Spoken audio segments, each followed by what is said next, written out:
The Great Northern War marked the culmination of the tumultuous past couple of centuries in Northern Europe. This war not only changed the balance of power in the region, but on the continent as a whole. At the end of the conflict, one of Europe's newest and most militarized powers lay in ruins, and from its ashes, an empire previously on the fringe of European affairs would start its explosive rise. In this episode, we will talk about the events that led to the beginning of the Great Northern War and cover the Battle of Narva, one of the most interesting engagements of the era. Speaking of interesting, the sponsor of this video, Gemstone Legends, is one of the coolest new puzzle RPG games in 2021. With great workmanship, this beautiful game is available for free on iOS and Android. According to one of our team members who's been playing the game for months, it's perfect for a commute or when you're trying to wind down after a long day. His in-game nickname is Phoenix Red. Gemstone Legends is a great blend of RPG and puzzles, with epic heroes fighting evil using Match 3 fighting techniques. Each hero has special skills, a unique battle role, and dragons to support them. The heroes are custom made with unique animations and their drawings are exquisite. Gemstone Legends offers much more than that, with a fun PvP system, dozens of characters, skills, and artifacts.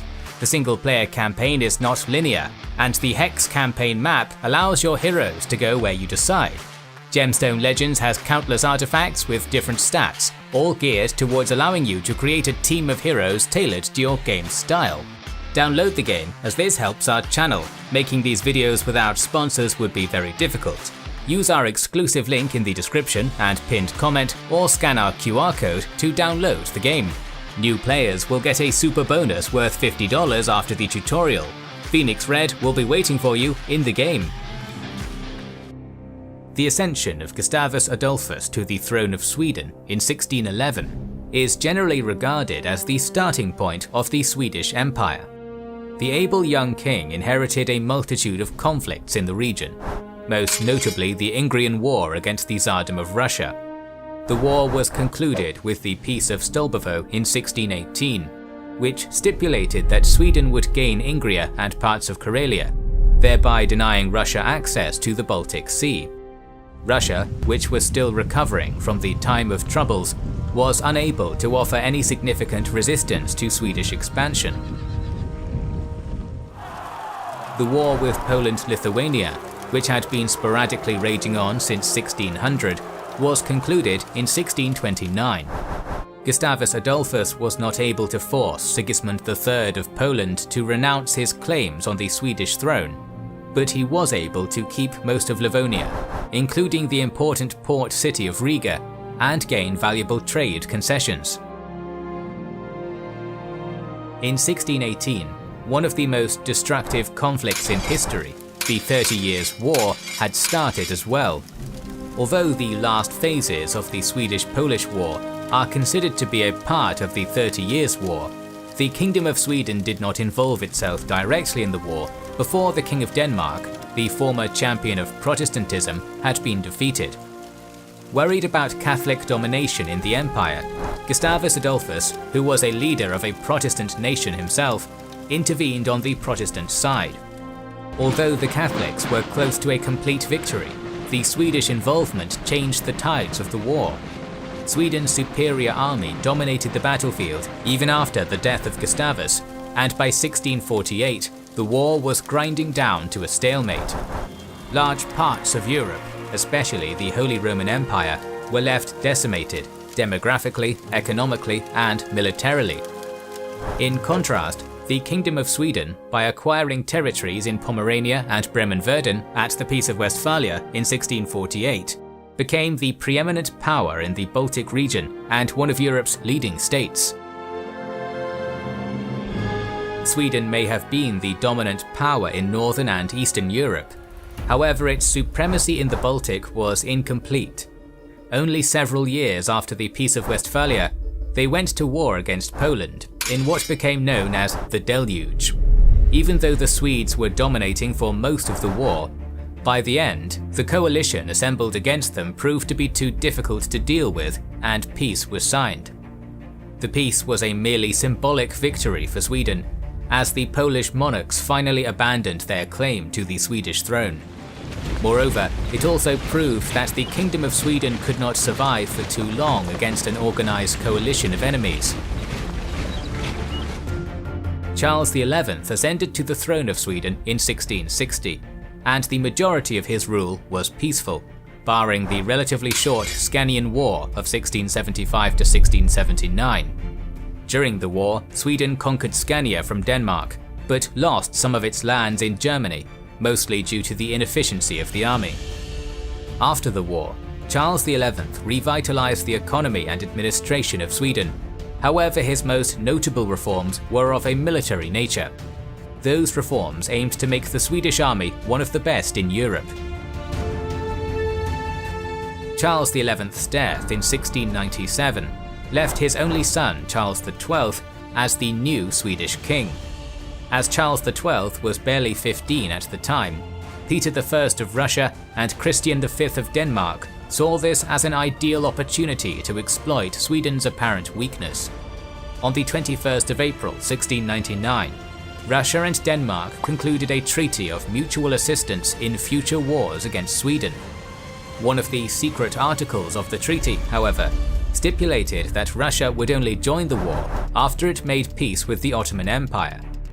Shortly afterwards, Peter concluded a treaty with Augustus of Saxony, who was also the elected ruler of the Polish-Lithuanian Commonwealth.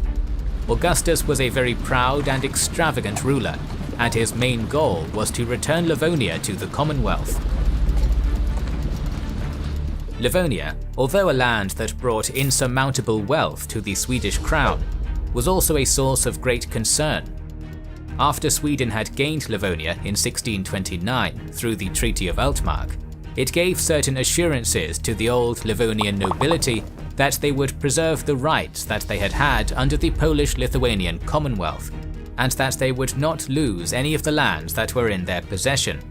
For the first couple of decades, the relationship between the Swedish monarchs and the Livonian nobility was amicable. Charles X, however, was not as lenient as his predecessors, and by 1655 he intended to revoke a quarter of the lands that belonged to the Livonian nobility, only with the Second Northern War preventing him from doing so. Charles XI would turn his father's plans into a reality after ascending to the throne, and by the time of his death in 1697, the Livonian nobility held only a fifth of the original number of estates. One of the nobles, Johann Reinhold Patkul, outraged by the Great Reduction, agitated the Livonian nobility to rise up against Sweden in rebellion. He was swiftly arrested and sentenced to death, and to avoid execution, Patkul fled from Sweden. Patkul later played a key role in the formation of the anti-Swedish coalition, as he was usually the diplomatic link between Peter, Augustus and Christian, and provided intelligence on the Swedish defences in the Baltic. Sensing the impending danger, Charles XII sent diplomats to Russia in the summer of 1699, with the goal of confirming a peace treaty between the two states from 1661. A skillful diplomat, Peter the Great assured the envoys of his peaceful intentions, but in reality he had already decided to go to war. Augustus II also sent a diplomatic envoy to Sweden, assuring the king of his friendly intentions and asking for Swedish mediation in a dispute between himself and Prussia. While all of these dialogues took place, the coalition continued its preparations for war. Ultimately, the Duke of Holstein-Gottorp became alarmed by the Danish naval buildup and informed his ally Charles XII of what had been transpiring.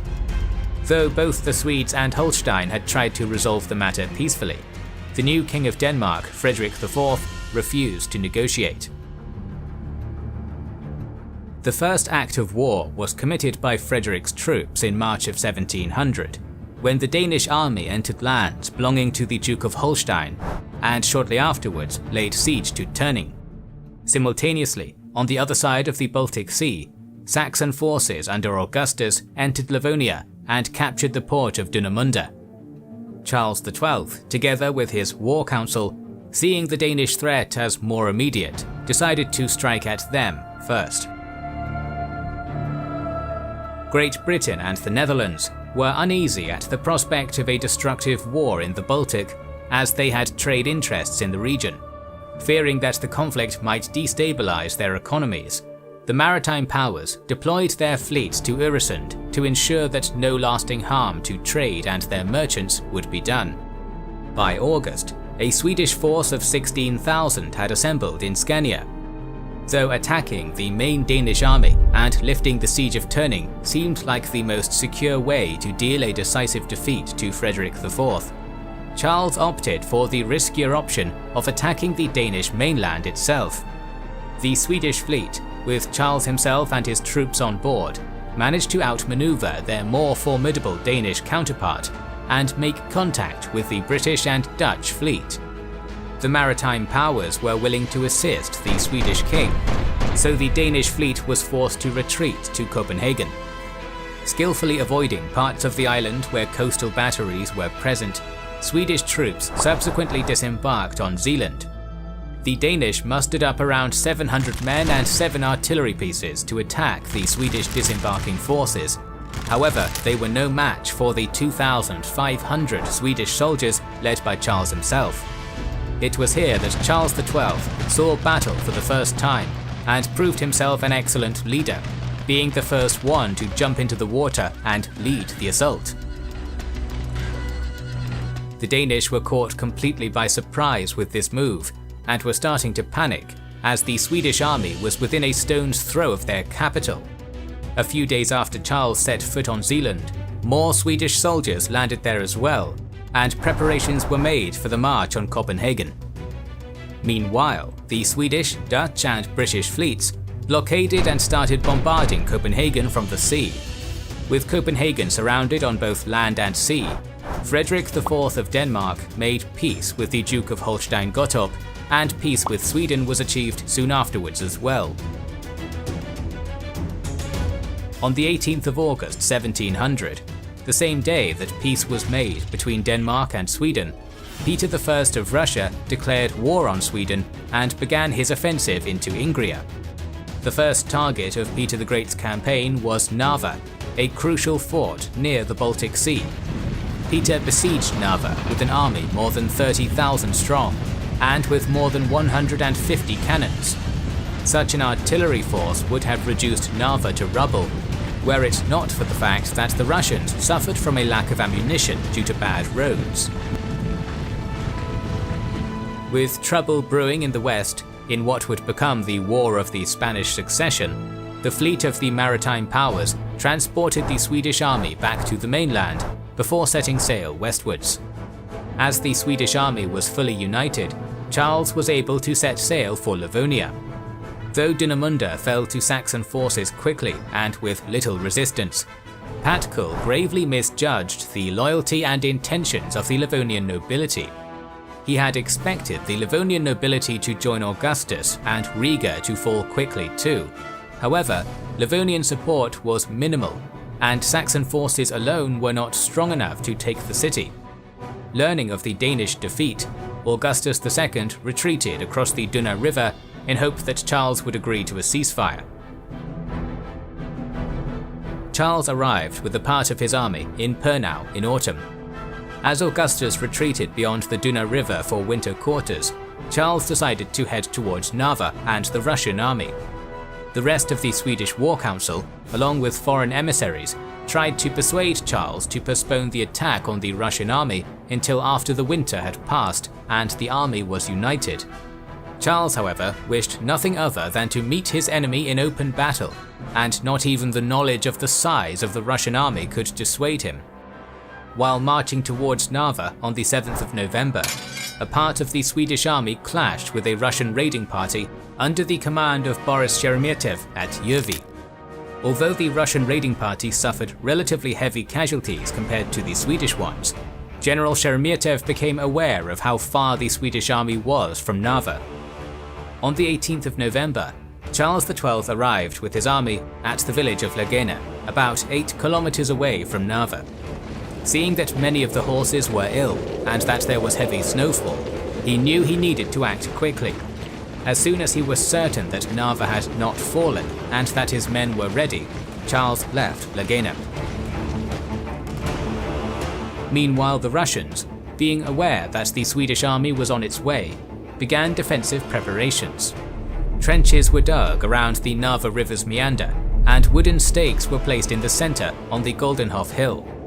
There were 2 rows of ramparts running alongside the trench as well, and between them there were soldiers' barracks. Several artillery batteries were placed along the trenches, although they would not have any effect on the battle, as the Russian army ran out of ammunition several weeks before.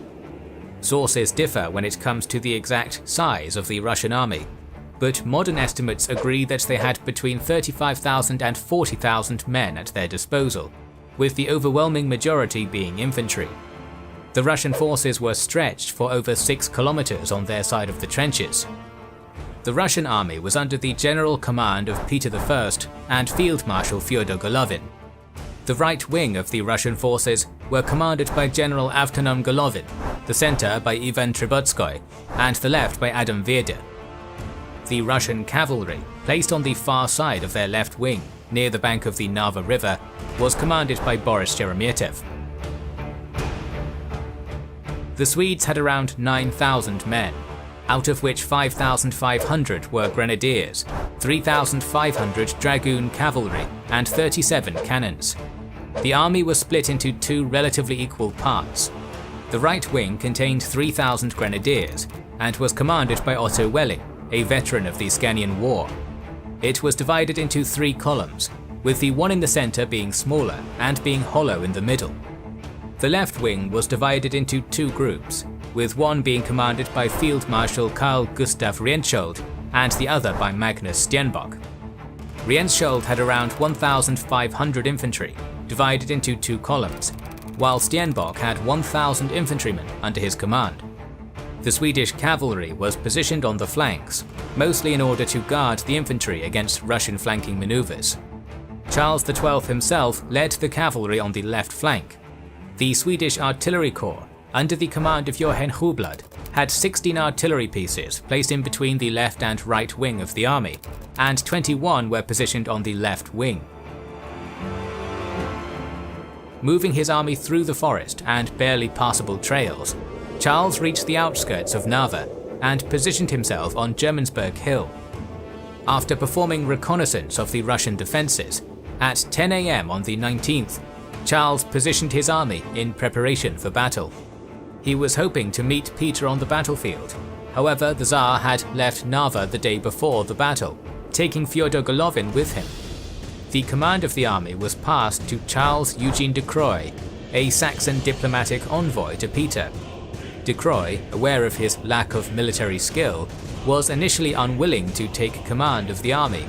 However, it is said that Peter convinced him over a glass of wine. Avtonom Golovin, Vierder, and Trubetskoy were just as inexperienced as de Croy was.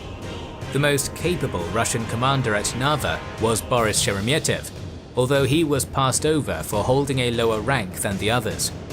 The Russian commanders, even though fielding a superior force, were unwilling to commit to open battle, fearing that the Swedish army that they were seeing was merely the vanguard of a much greater unit.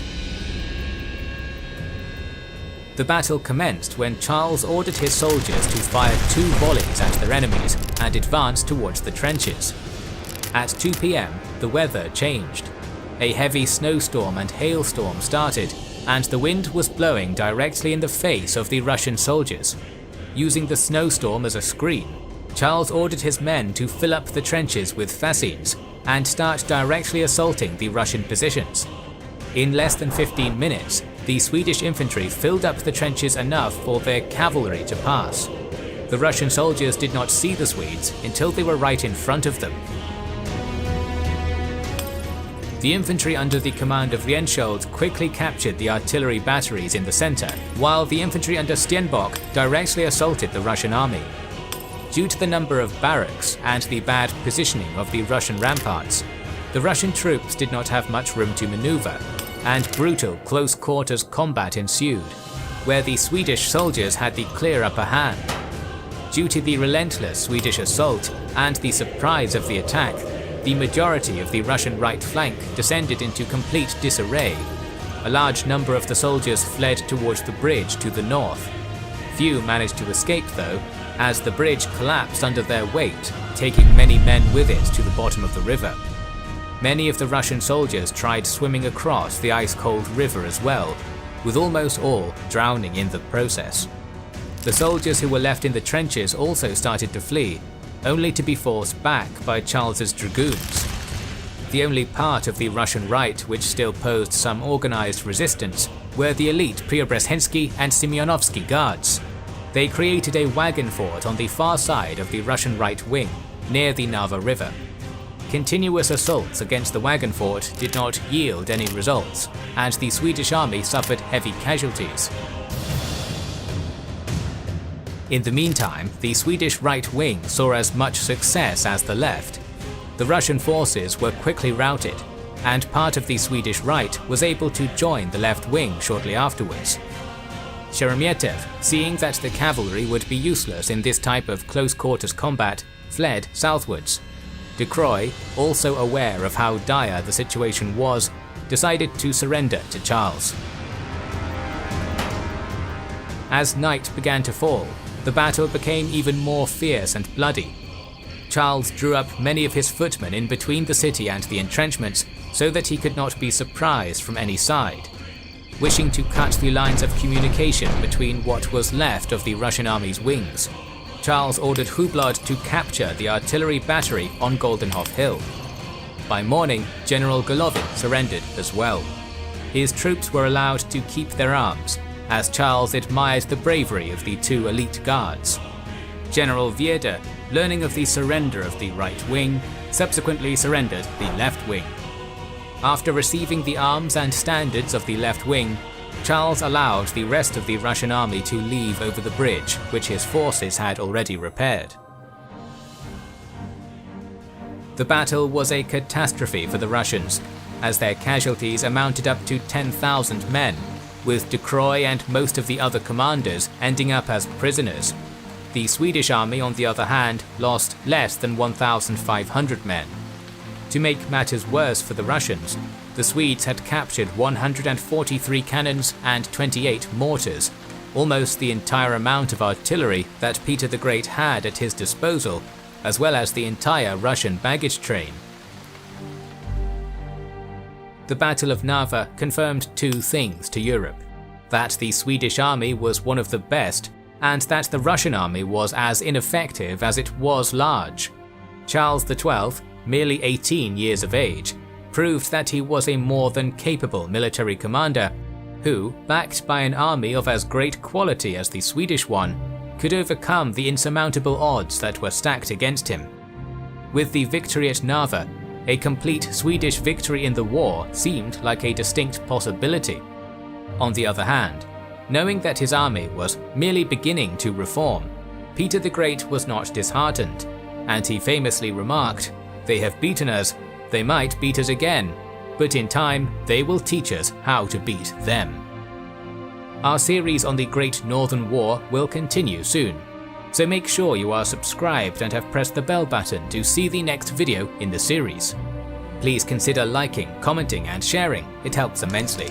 Our videos would be impossible without our kind patrons and YouTube channel members, whose ranks you can join via the links in the description to know our schedule, get early access to our videos, access our Discord, and much more. This is the Kings and Generals channel, and we will catch you on the next one.